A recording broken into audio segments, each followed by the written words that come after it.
Okay, you know the feeling. You're in a store, staring at a wall of, I don't know, olive oil, and you just freeze. You should feel powerful, right? All these options, but instead, you just feel overwhelmed. Today, we're diving into a really counterintuitive idea from psychologist Barry Schwartz.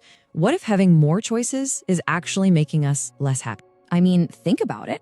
Our entire world is built on this one core belief. More is better. More options, more control, more freedom. We're told that's the path to a good life. But what if that's not just wrong, but the exact opposite of the truth? What if the thing we're all chasing is the very source of our modern anxiety? Let's get into it. So first, let's just talk about that feeling.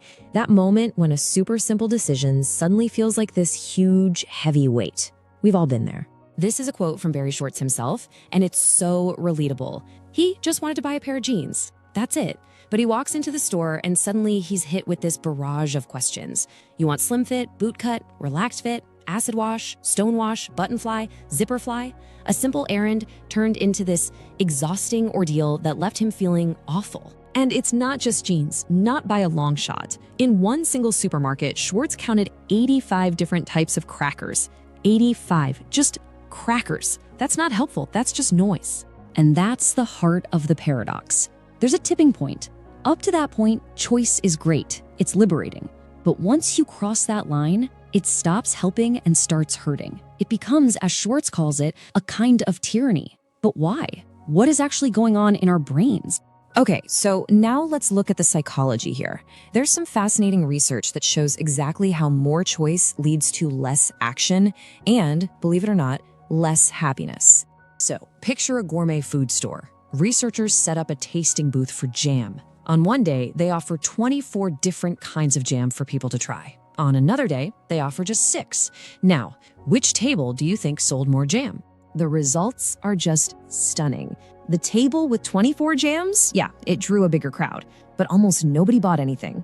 They were paralyzed. The table with just 6 jams, people were 10 times more likely to actually buy a jar. That right there is decision paralysis in action. And then there's another problem, the ghost of what might have been. Every time you finally do make a choice, your brain starts thinking about all the other options you rejected. You picked one vacation spot, but you're haunted by the amazing beaches of the one you didn't pick. That's opportunity cost, and it just sucks the joy right out of the choice you actually made. So, if we're all swimming in this sea of overwhelming choice, why do some people seem to handle it so much better than others? Well, it turns out it comes down to 2 very different mindsets. On one side, you have the maximizers. These are the people who are on a quest for the absolute undisputed best. They have to research every single option to make sure they're not missing out. Then you have the Satisficers.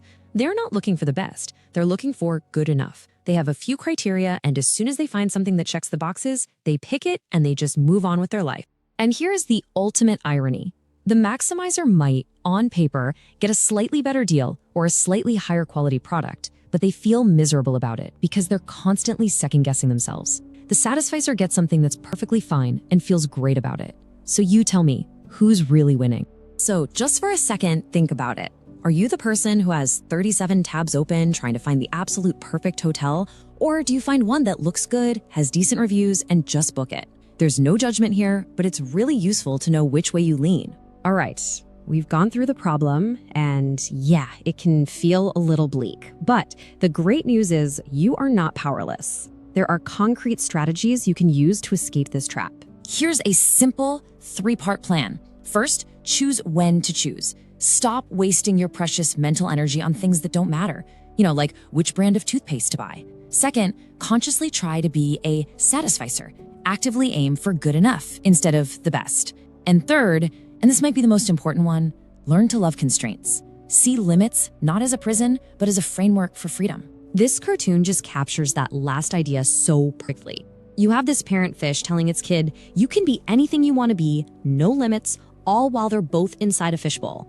The parent thinks the bowl is a prison, but what if it's the opposite?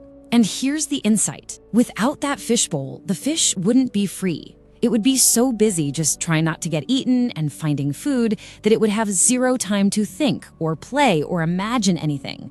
The bowl, the constraint, is what actually provides the safety and structure for real freedom to exist. And that's really the big idea to take away from all of this. The goal isn't to get rid of all choice. It's to be intentional. It's to build your own fishbowl. Create rules for yourself, build habits, set limits that cut out the distracting noise so you can focus on what truly matters.